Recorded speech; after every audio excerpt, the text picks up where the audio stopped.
Welcome to the Persuasion Pitch Podcast, where we discuss the dangers of multi-level marketing companies, as well as other scams, and we dig deep into cults. My name is Jess. I am a licensed esthetician, makeup artist, and anti-MLM advocate. I want to tell everyone happy Pride Month. Now let's get into it. Hey everyone, I am sitting here with Savy and RK. I'm so excited to have them on. But I've been watching them almost every morning. They have a morning show. It's called Your Morning Guru, and it's really awesome, and I love it. It's blown up. Like, I've watched it grow tremendously in a very short amount of time. So that's pretty awesome. Thank you. We're always glad to see you in the chat and see you listening into the show. Yeah, I'm glad to be there. It's amazing what feet pics do for your growth on YouTube.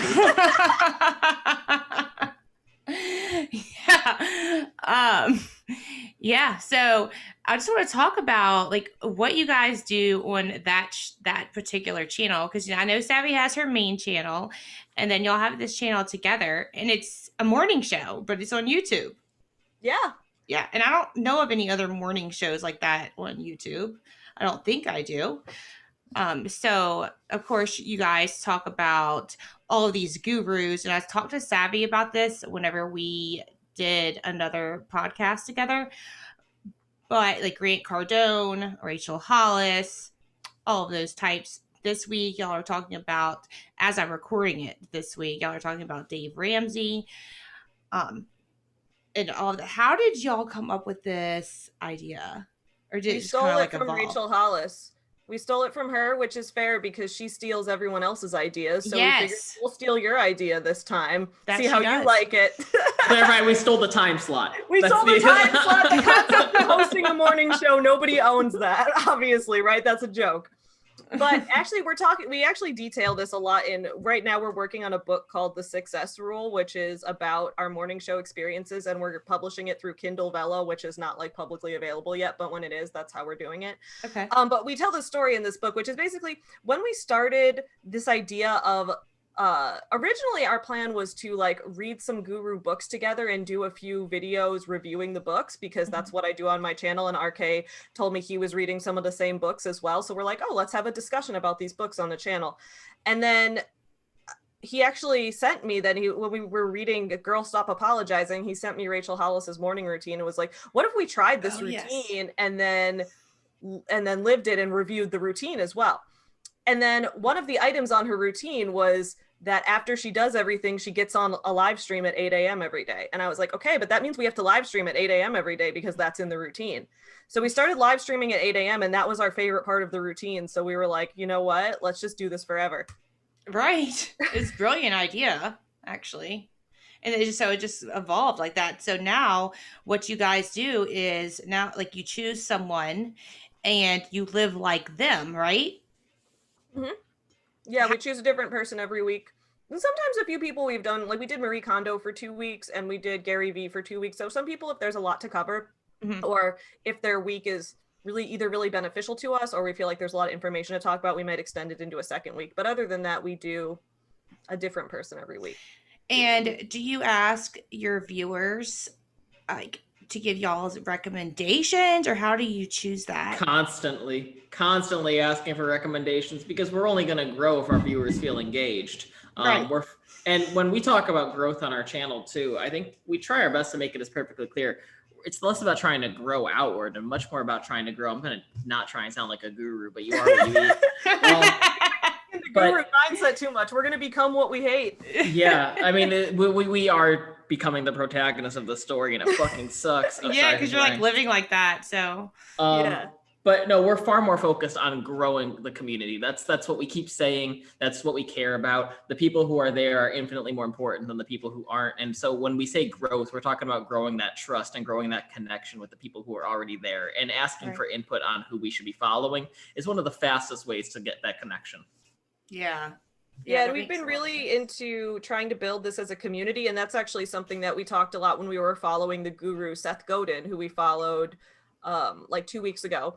Mhm. And when we were following him, a lot of what he was talking about was within the concept of marketing, building a community as opposed to trying to sell a product and, finding something that people want and providing that for them. So for us, it was really about we were excited to get to the 1,000 subscriber mark because we wanted to monetize, but beyond that, we're not really focusing on subscriber growth or things like that. We're focusing on people being there and having everyone feel involved in talking back with the chat the whole time. And we've done a few giveaways. We started a subreddit, so it's like when our show is over. Oh, I didn't know that. Yeah, we have a subreddit. So when the show is over, sometimes if we're in a deep philosophical discussion on the show, we'll say, let's continue this discussion on our subreddit after the stream's over. So then we'll post on the subreddit and let people talk through in the comments. We've had a lot of discussions there about things like NFTs and cryptocurrency, or also things like, perception versus reality. Like we've had like a ton of different discussions over there. And then we have Cher sending thirst trap pictures over there as well. And we've had fan art. That's what's the coolest thing. That is cool. Cher especially has made us, she's one of our regular viewers. She makes us a ton of fan art. And we've actually gotten fan art from a few other viewers as well, which is really cool. It's mostly fan art of our dogs. A few times people have drawn us, but usually they draw our dogs. That is really cool. Yeah. It's understandable. Our dogs are way cuter than we are. Art. Yeah, so quality versus quantity, and then with that, the quantity will grow. Mm-hmm. I'm guessing, right? Well, that's what we're hoping. Yeah, but it's not like we would rather have, because we were looking at like engagement, right? So like a lot of people talk about how on YouTube or on social media in general, about 10% engagement is good, right? So it's like if you have, I don't know, 10,000 YouTube subscribers, you should average about 1,000 views per video. And then that's good engagement. It means your channel's not dead, right?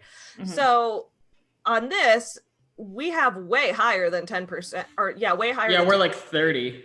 That's and when we started the channel, we had about 80 to 100% engagement. We don't have quite that much anymore, but we want the people who are subscribed to it to be the people who want to be there. We don't really want people who like subscribe just to like follow some drama and then get bored and not watch anything. So it's really about like, we want people to be there who are involved and want to, talk to us and want to who are interested and want to have a discussion. Yeah.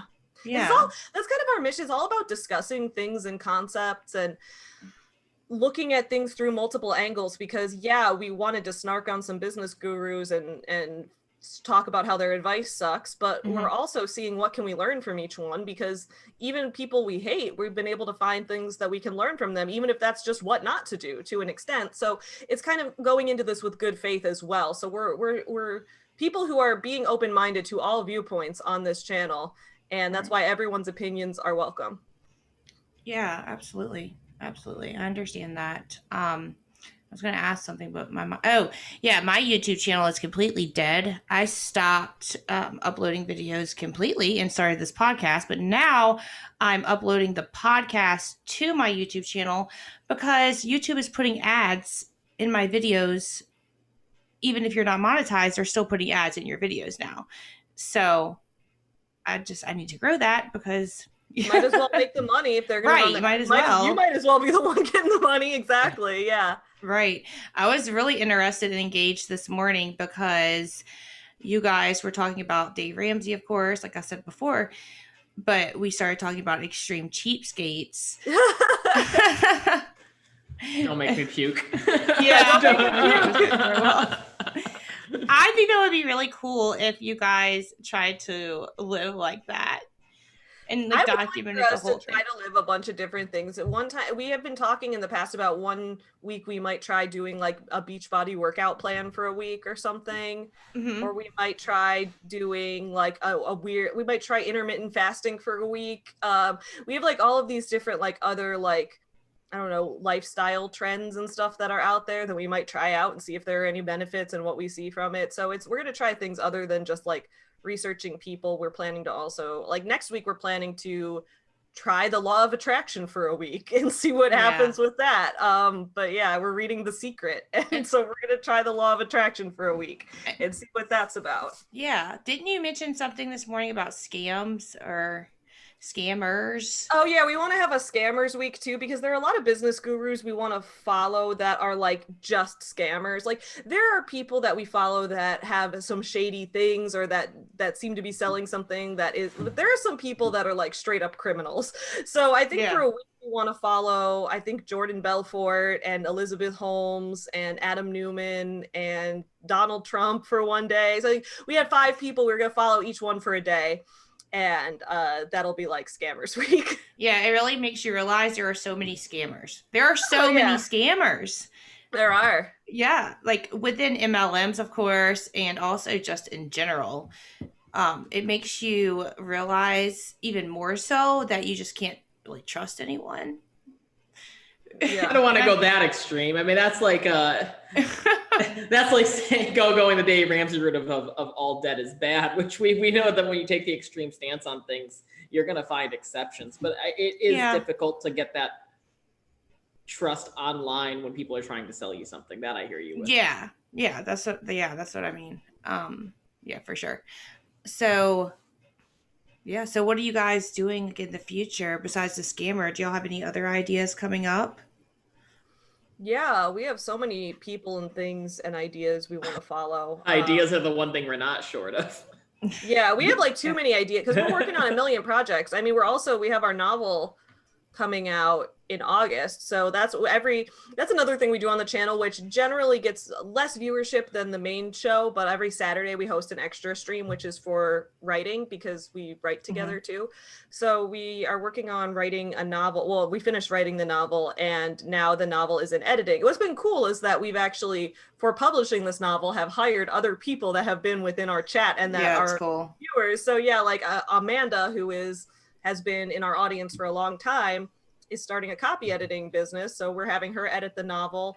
Our friend Keelan, who's been in the audience for a while, has also started a cover designing business. So she's most photogenic person on the internet. Awesome. She is. She's the most photogenic person on the internet. We've had her on our stream multiple times, and if the stream ever freezes, like her face is I heard y'all talking about that. Awkward position. It's people amazing. Just look pretty all the time. She could just be like eating pasta with marinara sauce, just spilling all over her and her jaw like awkwardly to the side, and she still pull it off. She makes it work. It's pretty amazing. And it's like Barney Stinson. Right. But yeah, so we have our novel coming out in August and we're doing streams to prepare the promotion for that. And it's been fun to have the audience with us throughout our whole novel writing process as well, from like the outlining stage to the writing to the editing. And yeah, now we're getting ready to publish it soon. That's amazing. The thing that I really do love so much about that is you are supporting a small business. You know, it's like if somebody, you know, they want to edit, like you're helping them, you know, and they're helping you. So I think that is absolutely amazing to do that. And I also wanted to ask you about this other book you have coming out, 90s. Oh, my book? Yeah, yes. 90s Kids? Yeah, it's coming out next. Kids. Well, I don't know when this episode will go up, but the book 90s Kids is coming out June 8th. Okay. Yeah, and I'm really excited for it. I just, the fastest way to describe it is lesbian Back to the Future. Mm-hmm. Yeah. I heard like a little summary of it. Yeah, it's like a time travel romance event. Like it's like a contemporary YA novel, but with a time travel element. Yeah. And who doesn't love the 90s? Right. It's all 80s and 90s. 80s and 90s. Yeah, I love the 80s and 90s. I still love 80s and 90s music. So I love There's a lot of 80s and 90s music in this book, so I think you'll like it then. Okay, yeah. So like how many books have you actually total? Because since I spoke to you last, I mean, you are so busy. Like I was telling RK this before you came on. He was like, she's not going to be late. I was like, I know, but like, how does she do that? Because like you're live streaming, you have premieres and you're in the chat room. Y'all are doing this thing every morning. You're writing books. Like you're a small business owner. We manifested. I manifested. She manifests more. Savy stops time by meditating. Yeah, I manifest like 20 extra hours every day by thinking really hard about it and attracting extra time to me. No, we're kidding. It's like, cocaine. That's what he's hoping for. It's like, No, you it cannot is not. possibly sleep. For the record, it is absolutely not. No, Yes, the children's book author does not do that, even though all other successful children's book authors totally did. I'm looking at you, Roald Dahl. Wow, I almost fucked up his name. Yeah. It's a lot. The truth is, like, right now I'm in a good position where I don't have to have a day job on top of this, so that helps like the most. Oh yeah, I will for say sure. the two things that help the most in this, which is like, this is why I try not to give people advice, because I don't think these things are feasible to just manifest right out of nowhere. One, I don't have a full-time job on top of any of this, and two, I don't have kids. Those are the things that give me the most time.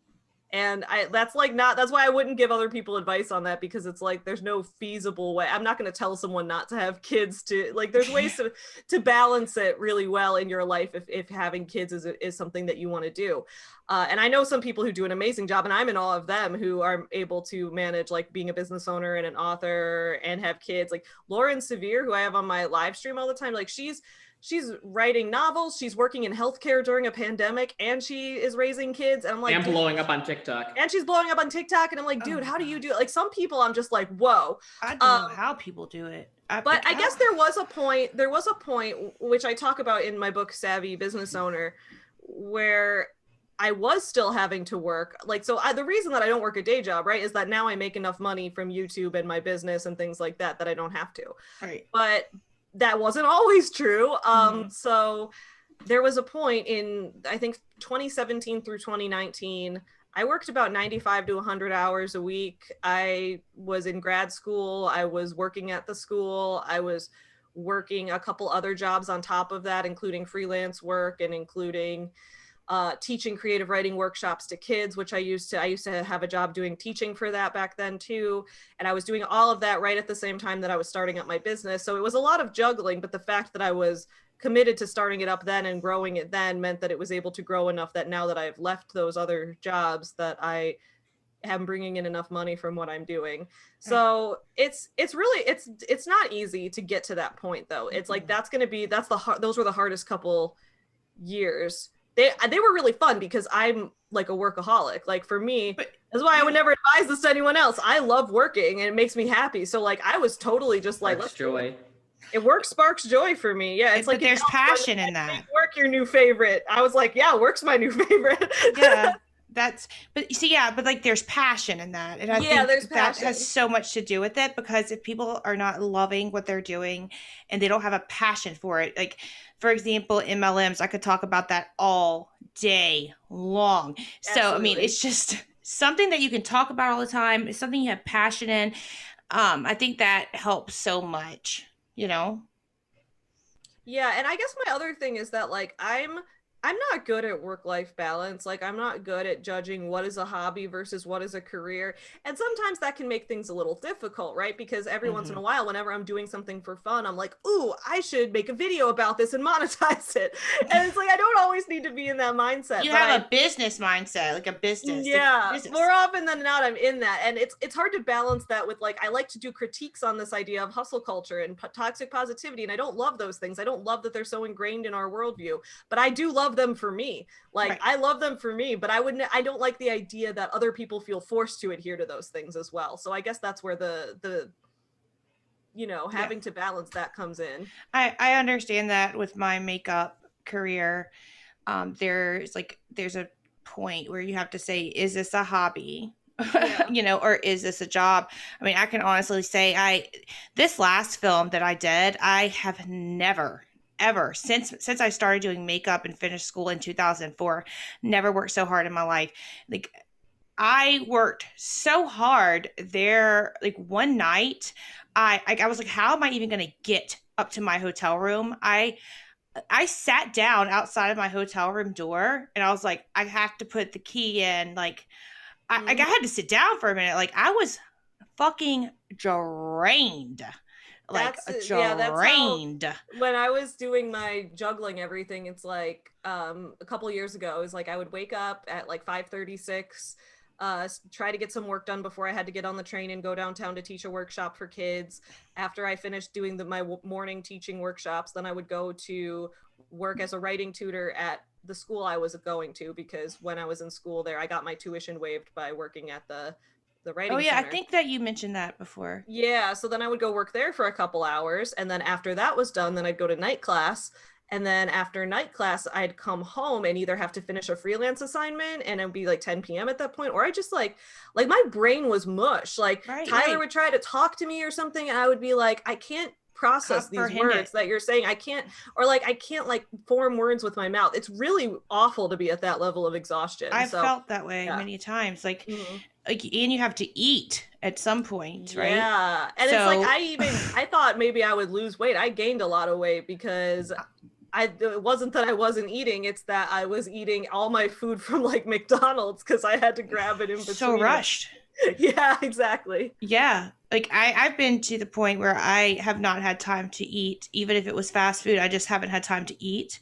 I'm surprised I'm not skinny. I don't know what the hell is wrong with me, but yeah, I don't know what the hell. Me too. I used to be really skinny, and I was like, how am I not skinny now? I'm moving around a lot more, and I feel like, but I guess also the whole, like, people talk about like in your late 20s and your early 30s, your metabolism slows down. I think that's probably true. Well, like I was walking like almost 7 miles a day at one point. Yeah. Like, I looked at my Apple tracker. I was like, what the, like how? Mm-hmm. So I don't know what the hell. Something I'm going to get like tested for something. I don't know. But so an RK, so you're an author as well. So y'all have that in common. How did you two even like start being friends? Like how did that evolve? I reviewed her book, Sculpt Yourself, and she liked my review, and we became friends from there. I mean, we had one mutual friend, Chelsea. I always forget if like she just goes by Chelsea Lauren, if that's her last name. Yeah, Chelsea Lauren is what she goes by. She just goes by like her middle name as an author. Yeah, but she's an author too. So she, she's friends with both of us, and she was running like a small publishing company, as she still is. And I wanted to go through her to publish Sculpt Yourself, and so I was asking her like, all right, let's send out ARCs. For people who aren't book people, so advanced review copies. We'll send out some advanced copies for people to review. And she's like, oh, we should send one to my friend RK. He's he's a guy on social media who reviews things, and he's on YouTube and all of that. And I was like, okay, yeah, let's do that. So he reviewed my book, and then I don't remember what we started like messaging about Degrassi or something on Instagram. Like we followed each other on Instagram and started messaging about Degrassi at one point. And I think there was a Degrassi thread that we both commented on, and we saw each other. Exactly. And then we Canada brought us together. And then the other thing was that RK had actually started his YouTube channel a little before I did. So I wanted to start on YouTube, and I didn't know how to get involved in anything. I was so confused. So I asked him for help, and he was like, you need to try the BookTube newbie tag, which was the best advice anyone had ever given me, because I didn't even know about joining communities on YouTube. I was just throwing videos into the void and no one was seeing them. Right. And so I did that. And that was the first time I got people like coming to a video from the search and being like, hi, and me getting to know other people on YouTube. And it was amazing. So we both then started as book review YouTubers for a little bit, and we supported each other's channels a lot. And then we slowly just became best friends. Right. Yeah. Little did y'all know like what would evolve from this. Yeah. Best friends. Yeah, I will say the best thing about the BookTube newbie tag is that it teaches you that YouTube is a search engine, and if you're making videos that people are actively searching for, they'll find you. Anyone listening to this, I don't recommend that you do it though for a different reason, which is you can learn the lesson of make videos that people are actively searching for. But when you do that, you do tend to get not that, but when you do the BookTube newbie tag, for example, you do get a lot of people who follow to quote support, but in reality, all they're doing is becoming dead subscribers on your channel that actually hurt your analytics, because you have all these subscribers that are now on your channel that aren't actually there to support you based on the work you're doing. They're there to support you because they want to subscribe to everyone in one community, hoping to get a subscriber back, and that will have negative impacts on your channel. So it worked for Savy because she successfully transitions between multiple communities, but more often than not, you're just going to get way more subscribers than you probably deserve based on the videos that you're making. You're not going to have the views to match it, and no your channel engagement. will slowly die. Well, the thing Right. that I think helped me with that was that actually I got pretty high engagement on a lot of my book and author videos because I would get really involved with other people's videos too. Like, so I would like watch like hundreds of videos every week and comment on them and support other people and just get really involved with like the author communities. And I'm still pretty involved with the author community. I noticed that my author videos always have they have way fewer views than my anti-MLM or business guru videos, but they always have way higher comment to view ratio. So like I can put out an author video that only gets like 300 views, but it'll have like 50 to 100 comments on it versus like I can put out an anti-MLM video that'll have the same number of comments, but might have 10,000 views. So it's pretty amazing because I think when I do these other kind of videos, there's a lot more people that passively watch them versus like in the author community, people are trying to get to know each other, trying to writing friends and things like that. So I think it's just different approaches. But there's definitely ways to make it work as long as you're, engaging with others in good faith. Right. And another thing that it may be I don't know, because I received a message on my podcast Facebook page and it was someone talking to me, but they said they did not want to comment because they have friends and family that are in the MLM. And I also received a message saying that this person said they don't want to comment on things because they are still friends with their upline. So that that could be part of it. Yeah. Like people, I know when I first became, and I've said this many times, when I first became anti-MLM, I was a little nervous to, put like a meme or whatever, like on my personal page because I knew I was going to piss a lot of people off. And I did not want to hear that every job's a pyramid. You just didn't work hard enough. Oh yeah. The same old shit that people say and, they try to argue it, which is aggravating. But yeah, and I didn't, and I still have family and friends that are involved. But yeah, it took a lot for me to like go out and like do that. Like it was hard on me to say something. I don't think people realize that, but I knew I was going to make people mad. And I mean, who wants people to be upset with them, right? So yeah, that may have something to do with it. I feel that definitely could. Yeah. When you first, so RK's an author, you're an author, y'all, met up, all of this stuff.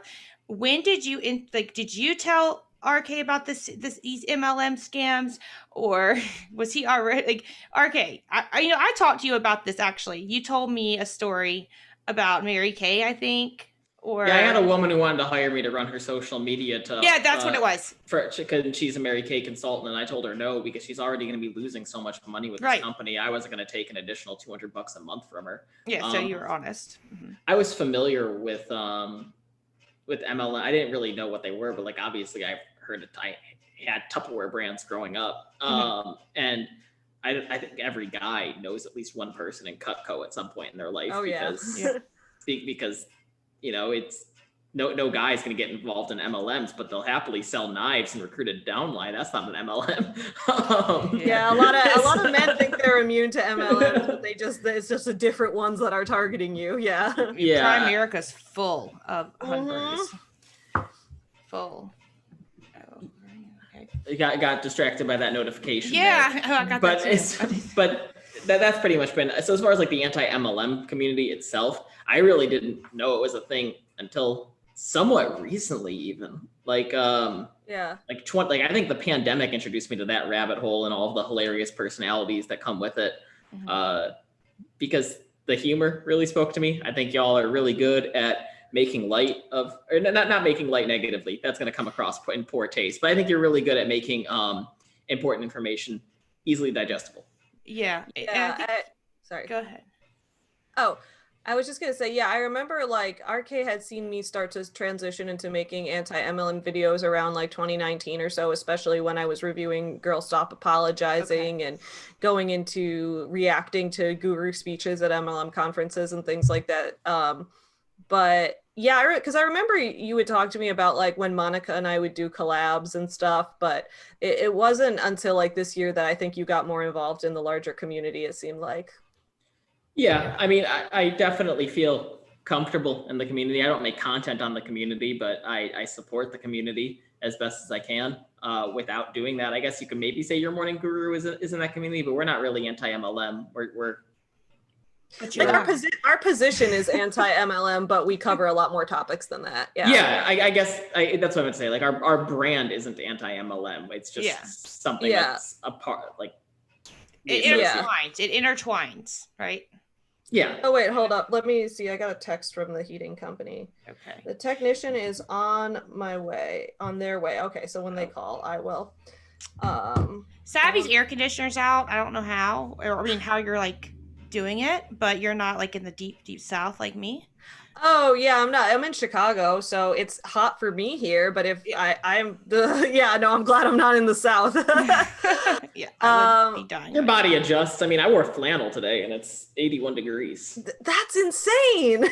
Yeah, this is just like a light sweater thing. It's 82 here. It's hotter here than it is in New Orleans for once. Oh wow. Yeah, suck it, Chicago. With your it is fucking fuckers. Oh wow. Yep, 81 here. Amazing. So, but it's windy, so that helps. And less humidity, I guess. But now I forgot what I was going to say. Something about.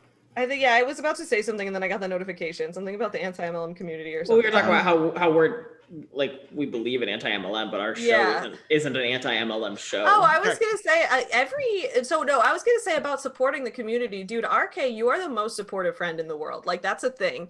I get comments from my other friends that'll be like, dude, your friend RK is the most supportive guy in the world. Like, because you just are always sharing people's videos and leaving positive comments. Yeah, he is. Promoting people in Instagram stories. It's just like, I noticed that like from the beginning when I first met you, like 3 years ago or whenever we first met, because who was president?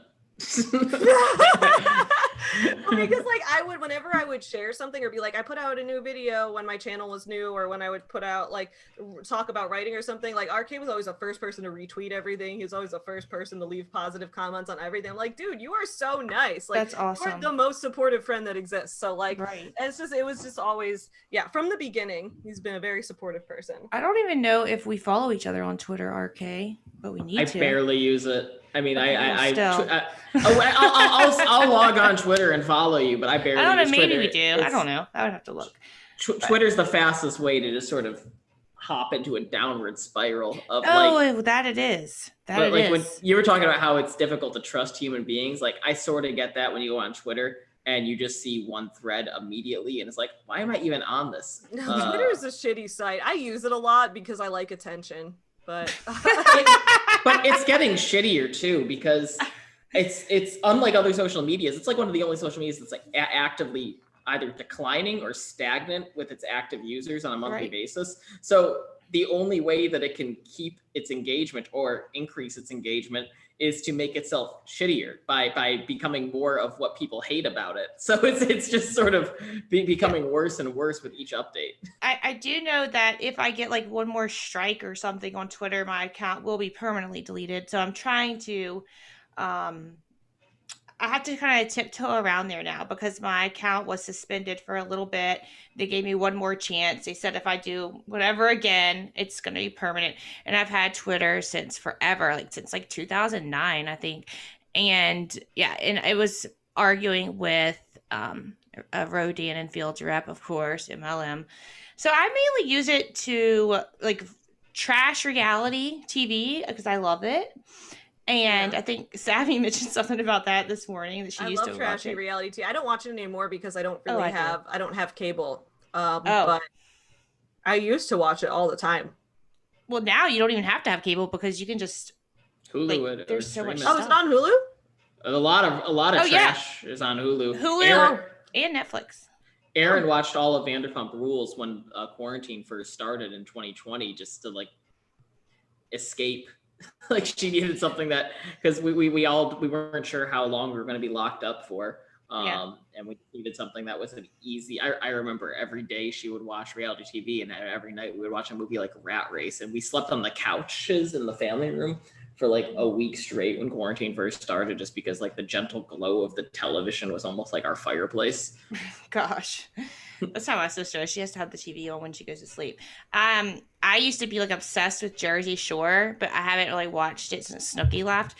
But yeah, I'm like some of the stuff I watch, I'm kind of embarrassed I watch it, but I actually had my own reality TV show reel because I had an idea and I met with MTV. Y'all Oh, probably that's didn't know cool. this. Yeah, this was years ago. So I met with MTV. I was like, this is my moment. So they told me what to do. They said, we need a sizzle reel. It needs to be like this, this, this. And so I had it filmed, had it edited, and I went back and they said, you need to change that, that, and that. And I want to get you in contact with A&E. So I didn't want to pay to have it. It was expensive. I came out of pocket. I didn't have money to pay other people. I had to provide the food. It was just a big thing. So I just never felt, followed through with it. And A&E, they told me that they wanted shows more geared towards men. So yeah, that didn't work. So I was in the newspaper, my local newspaper, reality show to film and, in my town. So I think I still have that. I cut it out of the newspaper years ago. But yeah, I never did anything else with it. And most of it's scripted anyway. So. But it's a beautiful script. Yeah. It's a beautiful script. Yeah. I think that's why that's why people are drawn to, especially commentary channels on YouTube. I mean, reality TV is just shifting to talking shit about your favorite influencers online. Yeah, and I get it. I love watching commentary videos on YouTube, and I love so RK is like the one friend that I can talk about YouTube drama with. H3 versus Keemstar. H3 versus Keemstar, like that level of shit. Like, because none of my other friends in real life, like none of them watch. I mean, they watch YouTube, but they don't get like that involved in YouTube culture. So if I try to talk about this, people, especially like ask Tyler, he'll be like, I don't know who you're talking about. Like, what? Oh, I was in that rabbit hole for a little bit with the drama, with the beauty community. Whew, man, that goes. Well, I imagine deep. It's gotta be weird for you because you're a professional makeup artist. So to see all of these like online makeup artists just going at it, that's gotta be. I wonder, how did that, like, did you, now I'm asking questions as if I'm an interviewer, but go ahead. How did that, in your mind, like, how did that feel like, to reflect on your industry? Like, did you feel like, because I know you talk all the time about how MLM companies seem to reflect poorly on the makeup industry by making it seem like anyone can be a makeup artist. Like, how do you think YouTuber makeup artists reflect on the makeup industry because of the way that they behave? It's okay. Like, for example, like there could be drama between all influencers, beauty influencers, but then like one will come out with a new makeup line. And like, if you're for that influencer, like, you'll go buy it. And then like, if you're not, then people will be like, oh, I can't believe you supported them and bought their makeup. Right, like the attention is off of the art. Absolutely 110% off of the art part of it and onto the drama part of it. And I think they support people because of who they side with, other than like the makeup application, the makeup product, Yeah, I definitely see that, because I've seen a lot of people, like, I only started even buying makeup recently, but I've seen a lot of people talking about like, oh, how could you buy this product when they've partnered with this influencer who's awful? And it's like a lot of that, and I'm like, I don't even know like what's a good product and what is. I'm just trying to figure out what's a good quality product for my money to buy. Like, how do you know about all of this? If you look at like Too Faced, and then you look at like Nikki Tutorials, and no one knew that she was transgender, and she was blackmailed into coming out. Oh, that was awful. That was terrible. That it is terrible, and I love her. And I still love her. She's beautiful. But yeah, so that's really messed up. But, like a makeup brand, like it's a whole thing, like that she would have never came out and said that. And then, you look at like Morphe and the drama with them and Jeffree Star. It's a thing. It's a deep thing. Yeah. And it's a lot. It's a lot to catch up on. Like, I mean, I had to stop going down the rabbit hole. I just did. Because I watch YouTube a lot now. I watch YouTube more now, more than regular television, and I have cable because my husband insists that we have it, and I'm like, we could just get rid of it because I can just watch YouTube and Netflix and Hulu and I'm good. But yeah, it's I love YouTube. And I'm a true crime freak, so I watch a lot of true crime. Yeah. Well, with makeup, I mean, with James Charles, you get the best of both worlds. Yeah. Right. Yeah. No, it's I had to take a nice little H3 jab at him. It works really well for him. Yeah. Whole No, thing. but as far as makeup is concerned, I never really got too far into the drama. I thought it was kind of weird that Yeah. when I think of makeup, I was not expecting the big drama to be 3 dudes and Tati. Oh yeah. Yeah, right? It goes Like, deep. that ratio felt off based on who the primary purchasers of the product are. Right. Yeah. It's like it's not about the makeup any I mean it is to some people, but for a lot of people it's not about the makeup anymore. It's about the drama and Mhm. surrounding the brand. So I mean just all of that, everything It like almost that. seems like that's what every YouTube community becomes, though, because Yeah.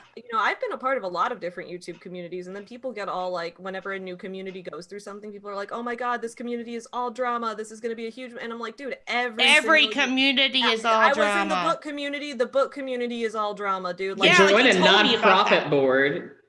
Join a nonprofit board. It's all about the drama. Like it's just humans interacting like with there each just other. are no chill YouTube communities out Mm-mm. there. Everyone is going to have those. Yeah, they all have that big mess at some point. Yeah, just I'm like with the pretty author sure country tube. clubs do. Yeah, AuthorTube has drama. I was BookTube has drama. shocked. You're like, it is so toxic. It's more toxic than No, like, I think the book community, like the author section of the book community, has drama every once in a while. It's not too bad. Or It's maybe also it was really Twitter. small. I don't know. And You it's told me really about small. something. Book Twitter, Like the biggest Book Twitter's creator. nuts. Maybe that's what it But was. book Twitter is also bigger. I mean, the biggest like book Twitter or not book Twitter, book book Twitter is probably bigger. I'm just thinking of like the size of the largest creator in the communities. And book, I don't know if they have a larger creator, but they have more big creators. Author community, there's like one huge creator, a couple big ones, and that's it. Yeah, the author community is fairly small. I think the biggest creator on AuthorTube has 200,000 subscribers, which is not even huge, just very big. Which is big, but like, there's no one. It's not like makeup or gaming or one of those communities where you're gonna have someone with millions and millions of subscribers. They're just middle of the road. Yeah. Right. I think I can say a lot of beauty influencers that started out just doing makeup tutorials and that don't anymore. I have to say that Raw Beauty Christy, she still does makeup tutorials and she has over 1 million subs. So, and I don't think she even really gets into drama. So yeah, there are definitely some people out there who manage to just like do their own thing. I haven't gotten into like any big drama yet, but I feel like it's only a matter of time. Oh, it is. I cannot. I have to insert myself into everything. I cannot like just keep my mouth shut. I have your back. I always have your back on Twitter. When I go on Twitter, if I see somebody say something, I'm like, no. I think I even saw your mom make a tweet. Oh, my mom has my back on Twitter and stuff. My mom gets cool comments and is like, "Yeah, Savvy, don't take shit from anybody." Right. I was like, Savvy's mom. I'm like, I love this mom. Yeah, but that most recent person, I mean, I felt bad. Like, she was horrible to you, but I also, like, I was looking at her, I felt bad for her. Yeah. Who's that? Oh, I got in some author drama recently where like it wasn't barely. They were yeah, I think it was just a comment thread. It wasn't even like a big thing. It wasn't some tiny person who's really trying to grow, and I felt bad for her. I really I looked down. I was like, damn. That's like one. Yeah. That's the one I tweeted when you said something. I was like, it just seemed like they were super jealous of you, Savvy. That's the one, I think. Yeah, but she was being like very rude and kept like making it sexual, and I was like, "What are you doing? I didn't see that. Like, get out of my comments! Like, why are you like now this?" Going to Twitter, looking, yeah. I mean, the other thing I've gotten better at personally, as far as just my personal engagement with comments, especially, are I try and I used to not. It's a rather recent development, thanks to all of these self-help books I've been reading, but I definitely give everyone the benefit of the doubt. When they're talking, I assume that they could just, one, they could be having a horrible day. Two, they could be having a horrible life. It could be any combination of things where I just a mature way to look at it. I tend to give everyone the benefit of the doubt too, but that often leads me into having a lot of arguments where I'm the only one arguing in good faith because I can't have good judgment for when that other person is at that point just trying to be a Neither. dick and isn't going to listen. Neither. So there'll be times when someone will say something, even like that person I got in an argument with in the comment section, like I'll generally assume like, okay, so this is this person's viewpoint. It's very different from mine. And I'll start off by being like, that's interesting. Why do you think this way? Here are my experiences. Here are why I think something different than you, and try to start a discussion. And if that person, you know, starts to engage back and is like, well, I think that's because of this and I disagree with this part or something, then we keep going, and sometimes we'll often come to an understanding. But other times they'll just be like, just start hurling insults at me, and then I'm like, oh, like I need to let this go. Oh, hold up, my dog's barking. Let me check if the air conditioning guy's here. I will be right back. No, well, I guess I'll just say, as far as Savvy is concerned, yeah, I have the benefit of like not actively engaging, so I'm able to give the benefit of the doubt more.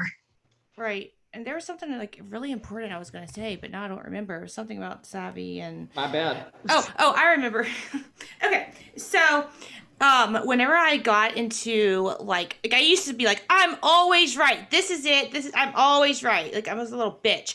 But whenever I got into like my early 20s, I started looking at things and I was like, you know what? Like on the outside looking in, let me look at myself and let me look at this other person. Like, oh, I understand where they're coming from. I was wrong, you know, but like sometimes people just don't do that. I don't know if they just never mature or what it is, but I distinctly remember like I don't remember like the situation, but I remember being like, you know what? They do have a good point there. You know, maybe I need to change something.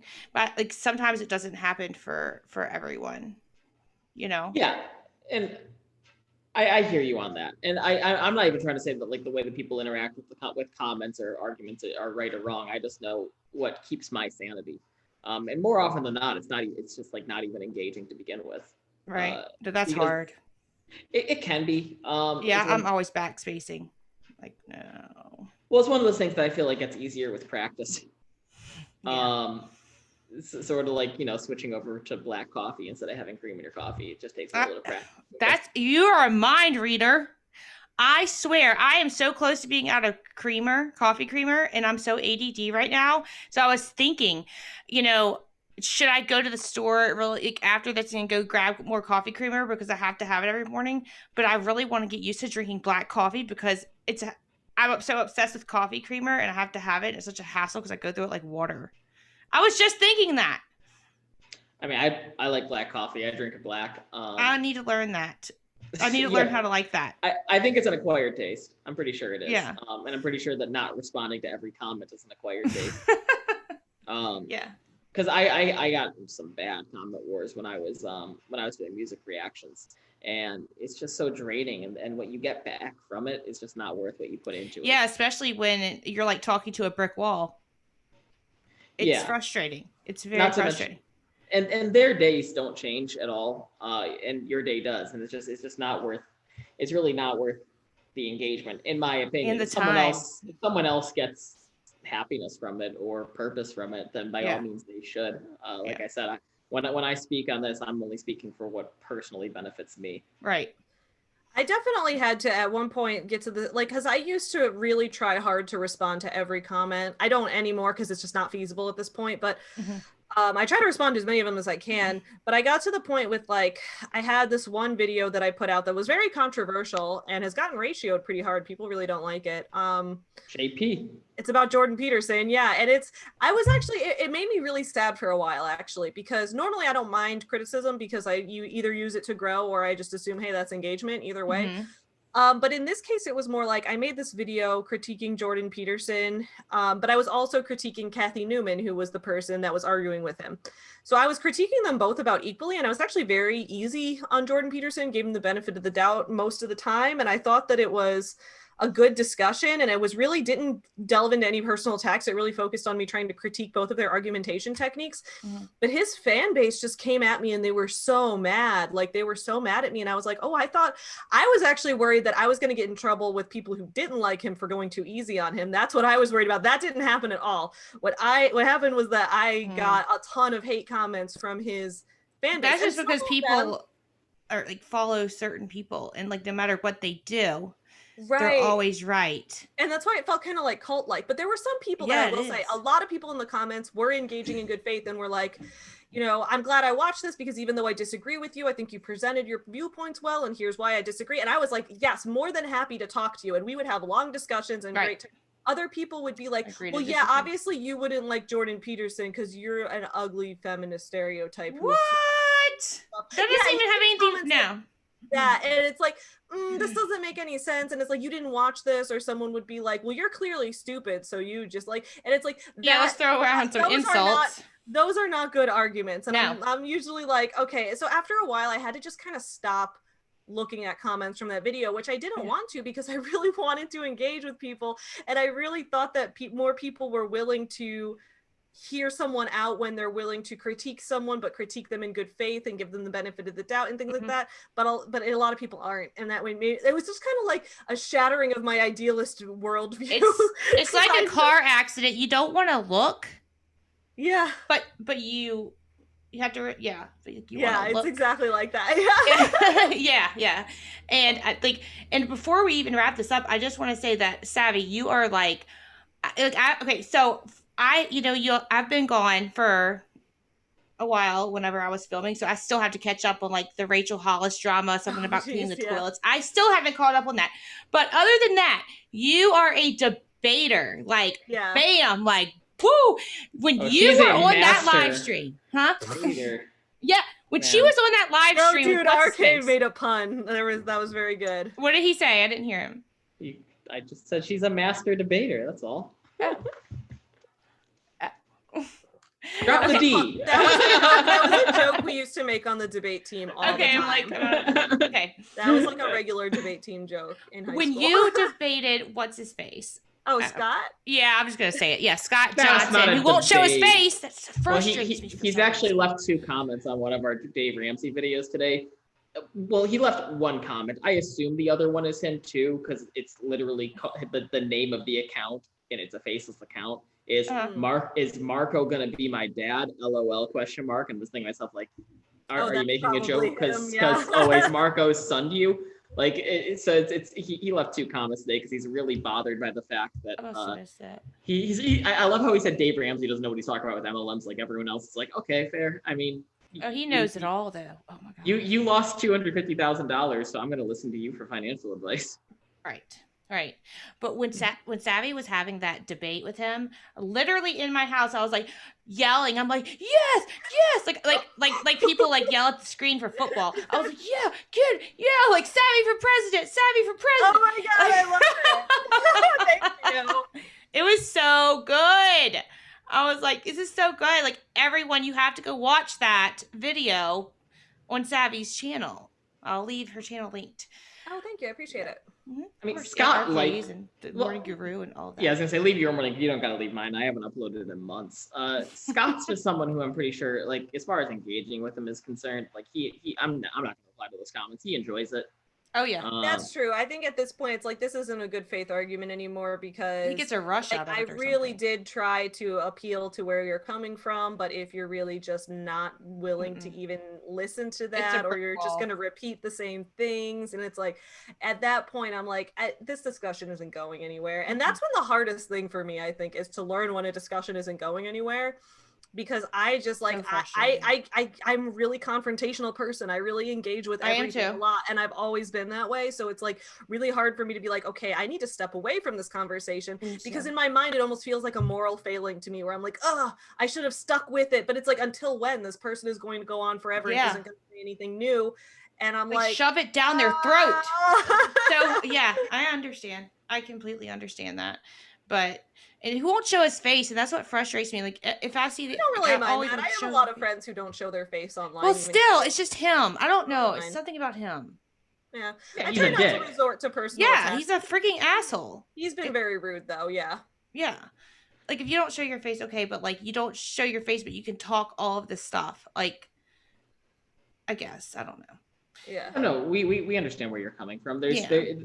Talking confidently while demonstrating actions that lack confidence or demonstrate great insecurity, and then going on the attack while demonstrating those insecurities, it can be frustrating. So I understand where you're coming from with that. Definitely. I also think that, I mean, one of the big differences between Savvy and I, which is why we work so well together possibly, is she started this interview off talking about how she really does not differentiate hobbies from work, and I think I'm the opposite, where my YouTube channel stopped giving me joy, so I hit my 10K subs and I stopped doing it. Right. It was very clearly a hobby. Writing for me is a hobby that I wouldn't mind making money on, but it's still a hobby. So when it stops bringing me joy, stop doing it for a little bit, wait for it to bring me joy again, hop back into it. Savy, she loves them unconditionally. Her hobbies and her work have together. I will say one thing I've Super done a Saiyan good job at transfuse? differentiating is playing The Sims on Twitch is a hobby. So if during a week I feel like it's going to stress me out to try to fit this into my schedule, I just don't host the stream that week. And then sometimes I feel bad because RK is like, I want to play The Sims, but we'll play The Sims one of these weeks, I promise. Sometimes with a plural. I think I said once, are we doing it? Sorry. You said no. One time I felt bad, but I probably didn't need to because I don't think I even disappointed him that much. No, we just talked on I think Savannah Zoom. Marie's into that. Yeah, well, we play with Savannah Marie sometimes. Sometimes I love her. bring her on and she plays Sims with us. She also plays with her daughter, which is really cute. Yeah. She's always posting Sparrow playing.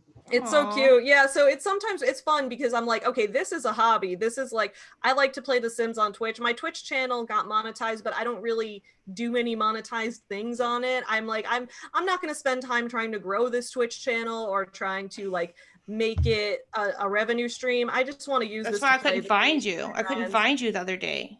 Oh, well, it's because I changed the channel name to Sims and Simps as a joke. And I probably shouldn't have done that, but maybe I'll change it back at some point. Yeah, nah, keep it a Sims and Simps. It's beautiful. Also, because that way it also separates from my brand, because it's not like me running this channel as a career. This is just a Twitch channel for fun. If it was Savvy, you'd feel like once you say you're going to stream every X day. That's what, it did used to be. I used to have it under Savvy Writes Books, and I would stream every Saturday, and I was at the point where I was like, I don't really want to stream tonight. And I'm like, well, playing The Sims is a hobby. Like, this is really just for fun. And if I don't want to stream tonight, I'm gonna meet up with another friend tonight, or if I'm gonna watch a movie with Tyler tonight, I should just do that instead, because I need to remember that I don't have to feel obligated to do things. Right, you already do so much. Like, if you want to play The Sims, play The Sims. Like, yeah, and so I think that's just a fun sometimes thing that we do. Yeah, I get She's sometimes a simp. Sometimes, yeah. Well, you guys, it's been so much fun. It really has. Like, just kind of rolled. Yeah, no, I love coming on your podcast. We'll be happy to come back on anytime. I'd love to have you guys back on anytime. I'll be the master debater. Huh? What'd you say? I want to host more debates on my channel. Yes, please do. I do, and I always reach out to people too who are very like, they disagree with me on things, and then they get like, oh, well, I want to come on your channel and defend my position, and I'm like, okay, here's my email, and then they just ignore me.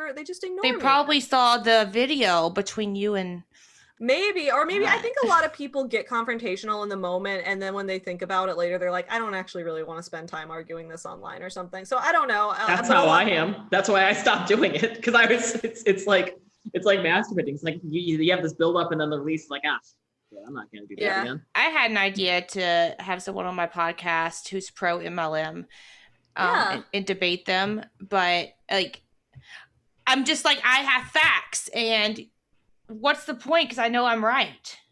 Well, I am actually planning to, and this is what I've taken a while on this, because when I have a lot of videos that I've filmed earlier this year that haven't come out yet, just because newer, more current topics that were more time sensitive happened in the meantime. Mm-hmm. But I've recorded something with someone who isn't really super pro MLM, but isn't all the way anti MLM, and doesn't think that all of our arguments have merit. And she's super nice. So, but she was someone who was like, I might come on your channel because I know you wouldn't attack me about this and things like that. I'm like, yeah, absolutely. So she and I actually made a video together about how she left her company recently, and she didn't like that company because of a lot of the toxic positivity and some of those things like that. They're all the same. But she was like, she disagreed with some of my critiques on the business model. And I was like, all right, let's have this debate. Let's have this. And I think it's going to be especially beneficial when we do have that debate. Mm-hmm. It's going to be beneficial for the anti-MLM movement as well, because she was bringing up like, yeah, when you guys make this argument, I always refute it. Like that argument doesn't do anything for me. And it's like, okay, so if we're making a certain argument to somebody and that person isn't being convinced by that argument, well, then maybe it will be more beneficial if we learn what their side actually thinks when they hear that argument, so that then we can Right. I get it. that instead of just trying to argue what we think is going to convince somebody, work on what's actually going to work in a communication setting. Right. So you I'm want to know excited like to what's have that going on in their discussion mind. with her, because she's really nice. So I'm excited to have that discussion with her in the future. Yeah, I would definitely watch that. Well, it's been great, you guys.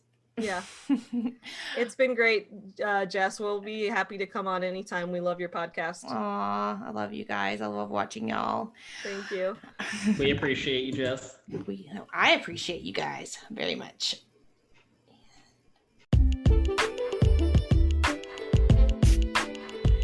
Okay, everyone, that does it for today's episode. I hope that everyone enjoyed it as much as I did, and I will be back here again next Monday with another episode. Thanks so much for listening to the Persuasion Pitch Podcast.